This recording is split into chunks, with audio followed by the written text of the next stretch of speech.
ladies, and welcome. Thank you so much for joining us today. I'm Sam. I'll be moderating this presentation, and in just a second we'll be joined by one of our senior financial advisors. His name is Tyson Mavar, and he's here today to give AT&T employees a rundown of their pension and give you some just some updates on interest rates and other things that you can expect moving forward with your retirement from AT&T. Before Tyson comes on though, very quickly, like I said, I will be moderating this webinar today. I'll be behind the scenes. I'll be monitoring the Q&A box that's on your screen. Feel free to ask away if you have any questions. I'll also be entering some links that are going to pop up right above Tyson's head as he speaks. Feel free to click directly on those. They're going to guide you to our website where you can book a free appointment with either Tyson or one of our AT&T focused advisors. You can also subscribe to our newsletter, get into many blogs that we have for AT&T employees and retirees. You can also follow us over on YouTube, and you can connect with us on LinkedIn. If you have a LinkedIn account, we would love to connect with you there. There are many opportunities for you to stay updated on your retirement from AT&T, and we would be happy to connect with you. First, one of the things I have to remember to remind you of is that we are not AT&T here, so please be aware of that. We are not affiliated nor endorsed by AT&T.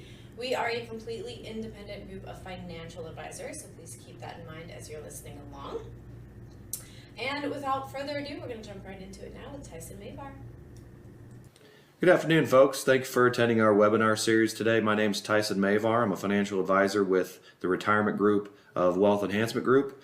And today's webinar series, we're going to be talking about the AT&T retirement process, specifically with the pension and eligibility requirements. Been hearing concerns from many of our clients in light of the recent announcement of Verizon to reduce headcount by around 13,000 management employees in an effort to reorient the company. We thought this might be a great opportunity to cover some of the basics and important considerations for somebody approaching their transition from AT&T. So today we'll talk about the different pension options that you have at AT&T. We'll talk about the service pension eligibility requirements, and we'll also talk about the interest rates, how they affect the lump sum, and what the new interest rates have come out to, at least recently. So if you are a Legacy S employee, this is going to be PAC Bell, SBC, specifically for management plans. The craft plans haven't changed over time, but the management plans have changed quite a bit. And if you're a management employee, you're going to get the better of this cash balance plan or the career average minimum pension plan, or CAM plan. As a manager, you will see your total pension as the non-bargain program of the AT&T PPP if you log into Fidelity Net Benefits. And this is going to give you your actual pension payout. You can go into the details and find out how much is your cash balance plan, how much is your CAM plan. Some employees even have two additional pensions, the ATB and the SATB, and the details are really helpful for us as financial advisors to look into to make sure they're calculating your pension correctly, but also to help our folks pick a good retirement date and understand the benefits of waiting to leave AT&T versus the benefits of leaving now, in the case that you actually get to choose your retirement date. In many cases, unfortunately, some people don't get to choose their retirement date and are forced to leave the company based off of a date that the company gives them. And so we want to make sure that you're aware of the different options that you have, but also planning for this transition regardless of the time that it ends up happening.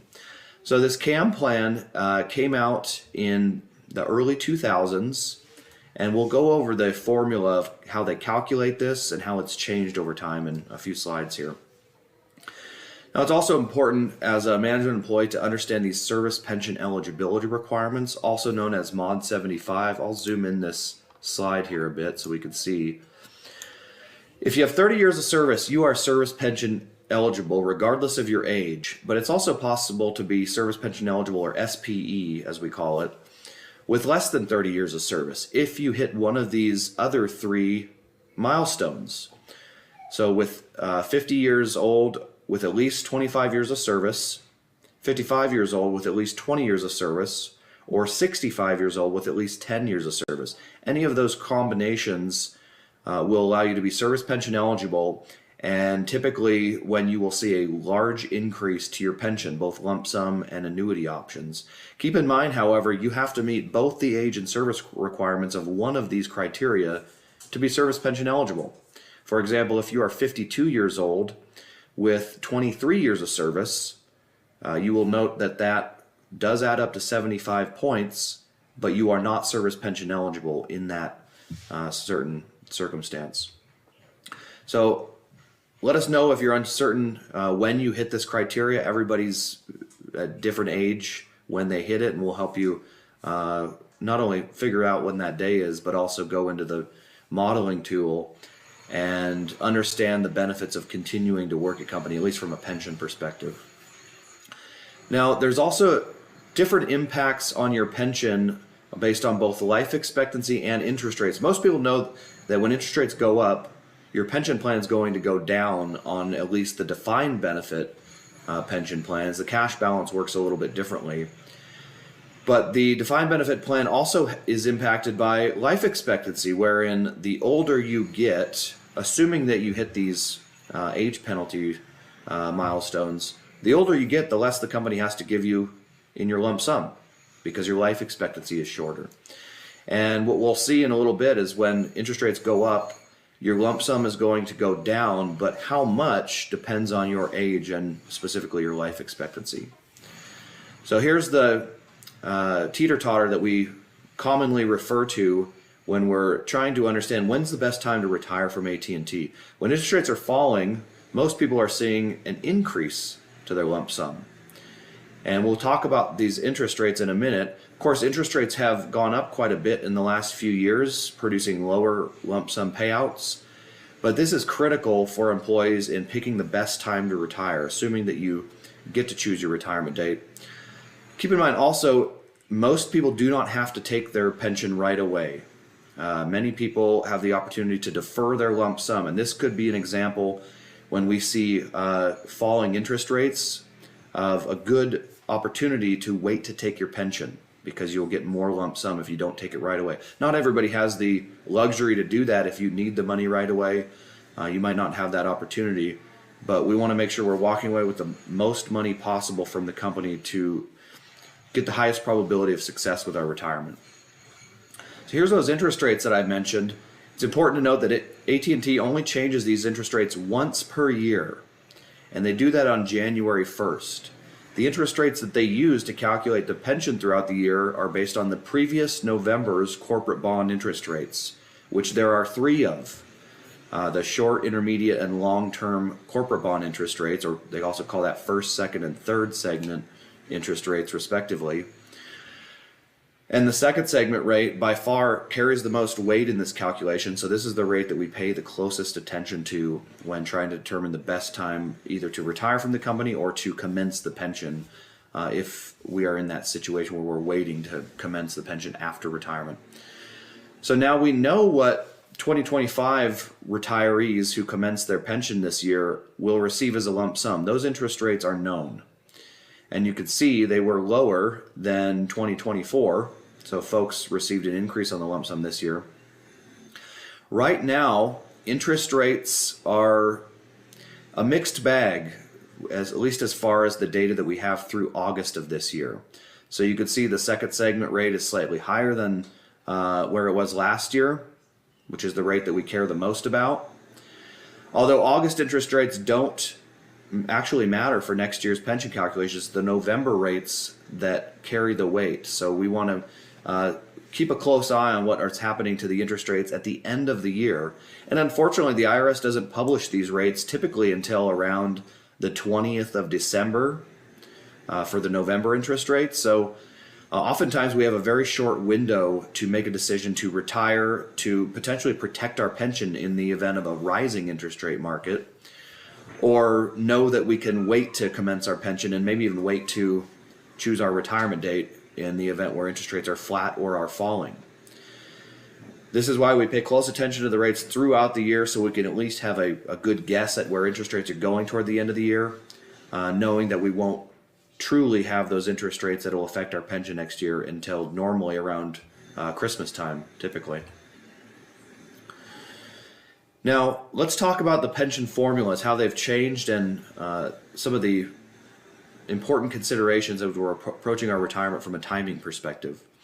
So the cash balance plan has been frozen, but the way that it works, they took an opening balance for managers that were working prior to 1995, and they're going to take an average salary from 95 to 96 to create this opening balance.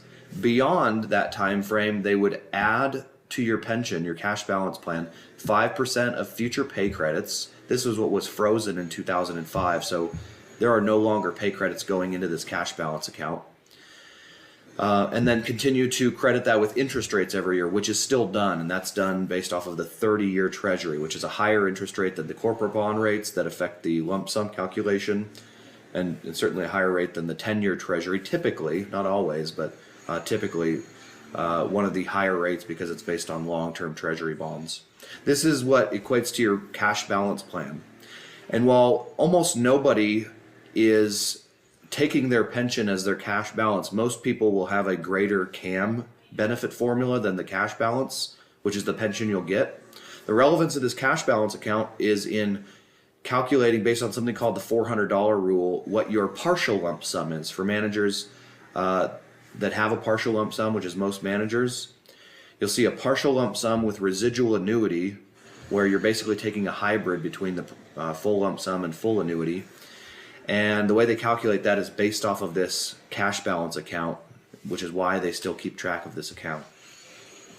The CAM benefit, career average minimum formula, this was created in 2001. Everybody that was a manager prior to that time frame was immediately eligible. After that, you had to wait 3 years to become eligible for this career average minimum plan.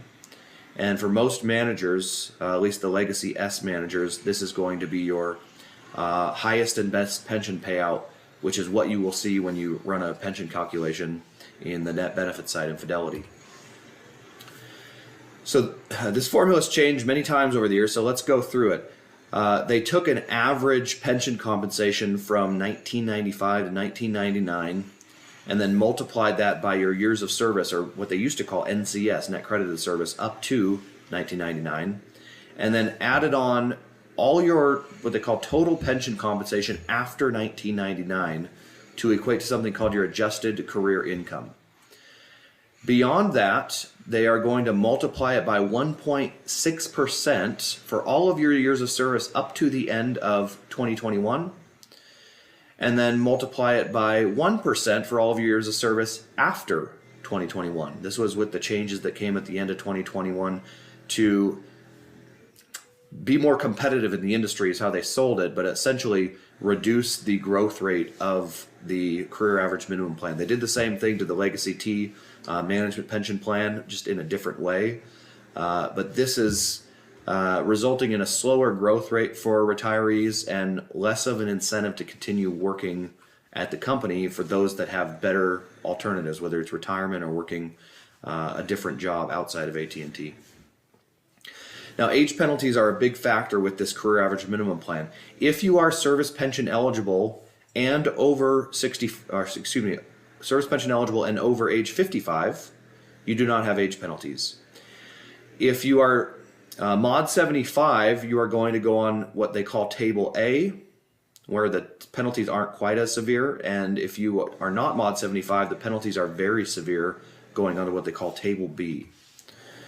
So basically what you want to know, if you aren't 55 but you have 30 years of service, your penalties are only 3% per year for every year that you are not yet age 55. And as it turns out, you can age out of these penalties. So this is another potential argument to wait to take your pension if you still have some penalties on the pension when you leave the company.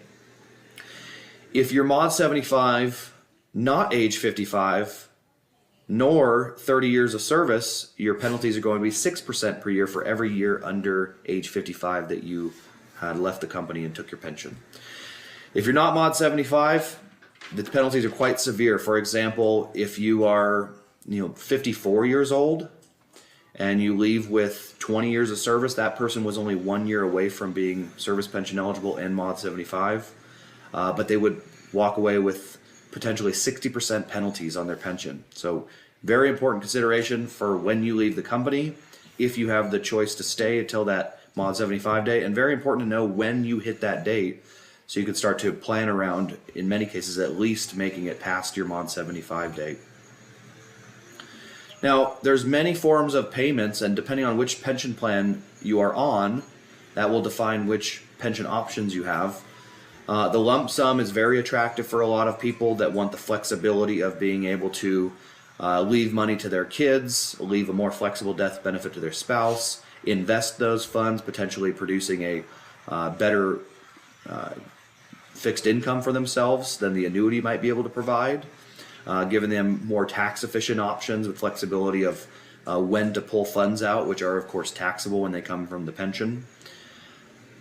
However, there are many good arguments for the variety of different annuity options that exist. So single life annuity, that's normally the biggest pension option, where it is good for you, the retiree, from AT&T's life only. There is no death benefit on the single life annuity, but it is one of the larger streams of income that you could take from your pension. Joint survivor annuity, the options that you have with this depend upon which plan you're on, but to make it easy to explain, the larger the percentage that's associated with that option, the more money your survivor will get. Typically spouse, but not always. But the less money you will get during your lifetime. So for example, let's say me and my spouse are around the same age. I take the 100% joint survivor and I pass away first. My spouse continues getting the same monthly income as we got together during my lifetime. If I take the 50% joint survivor and I pass first, my spouse will receive a reduction of 50% to that income. However, we together would have received more money in the early years of my retirement prior to my passing. And then I mentioned earlier that partial lump sum with residual annuity. You also have a variety of options on how to take that residual annuity. You're essentially going to get a smaller annuity that comes with a one-time lump sum payout. Rarely do we see clients take that, because oftentimes what the company had chosen, the mix of the lump sum and annuity, doesn't perfectly work out with their flexibility needs, their income needs, their other resources. There's a lot of variables in this decision on which option to take, and it is an option worth considering. I will just tell you that most people, now that all managers have a full lump sum option, don't end up taking that option just because it doesn't really fit in most cases. Now, they have done some things in the last couple of years. We talked about the changes to the pension plan for managers Legacy T and Legacy S. They also sold off some of the pension liabilities to an insurance company, Athene, back in 2023. So essentially 96,000 retirees that used to be getting their pension from AT&T are now getting their pension from Athene. That pension was not immediately impacted. Those people are still getting the same amount of money, but the insurance, or how they are guaranteeing that pension will continue for the rest of their life, has changed. We'll talk about that in a moment. Nothing changed to those that were on, at least immediately, those that were on the retiree health plan. However, that is something that's also not guaranteed. Many of you know that are still working at the company, managers do not have retiree insurance anymore where they used to. Many non-managed employees still do, because the unions have protected that, at least as far as the post-65 Medicare supplement and Medicare Advantage plan. But this is something that we also work with our clients on, identifying how to transition on your health insurance after you leave AT&T. If you leave prior to age 65, which is where, of course, you qualify for Medicare. So this was shook people up. Was a lot of concerns over what could happen in the future, not only to Athene and how that affects those that are getting their pension from Athene, but also will the company continue to do this, sell off pension liabilities so that their retired annuitants are receiving a pension plan from a different organization and have potentially different risks than they did if AT&T was paying their pension throughout their retirement. So the big one is that you lose PBGC insurance. When a company sells off your their pension liability, it's your pension asset as a retiree. If that gets sold off to an insurance company, you lose PBGC or Pension Benefit Guarantee Corporation insurance. There is still insurance through the state guarantee funds, but it just works differently.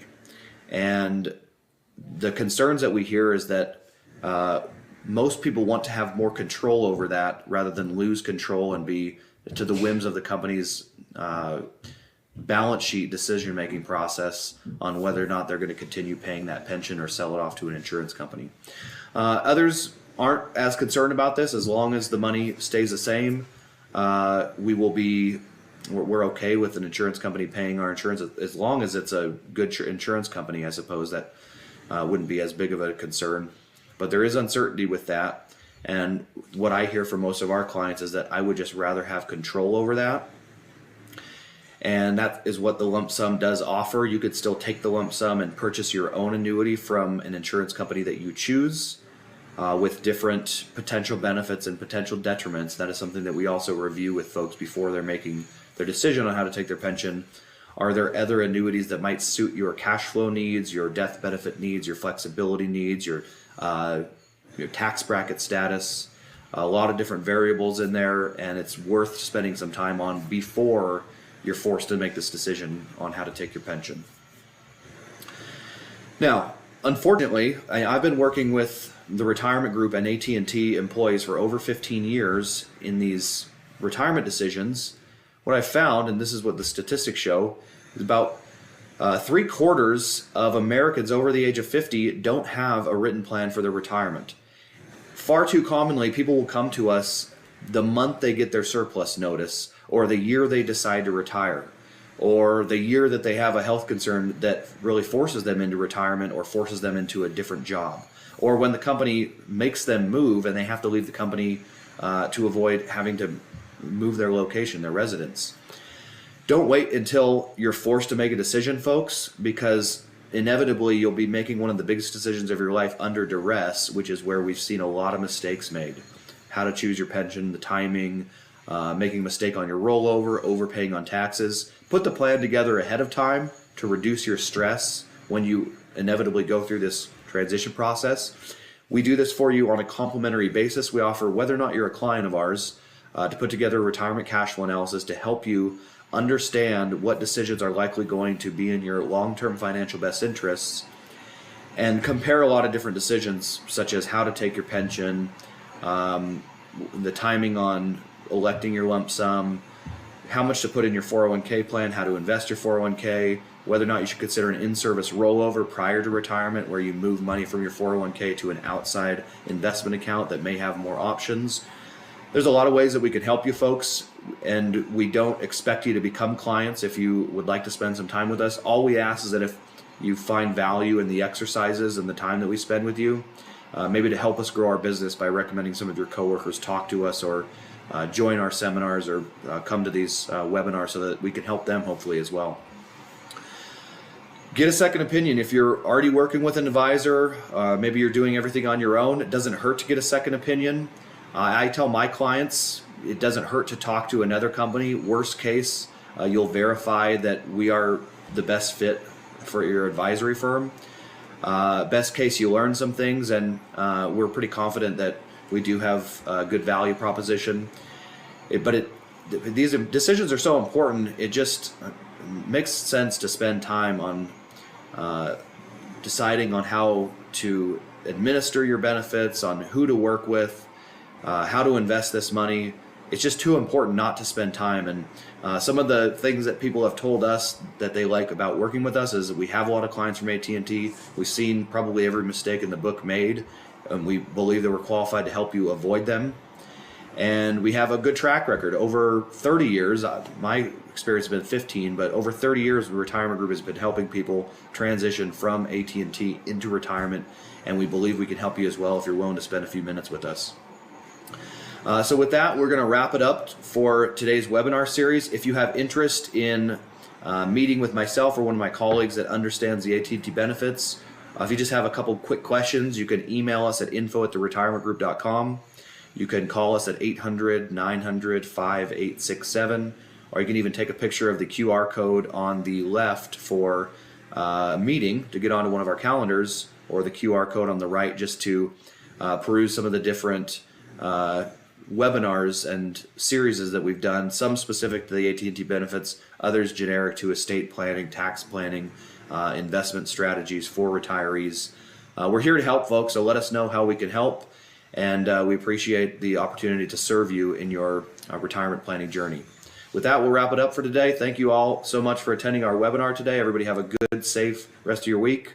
Happy holidays, and we hope to talk to you all very soon.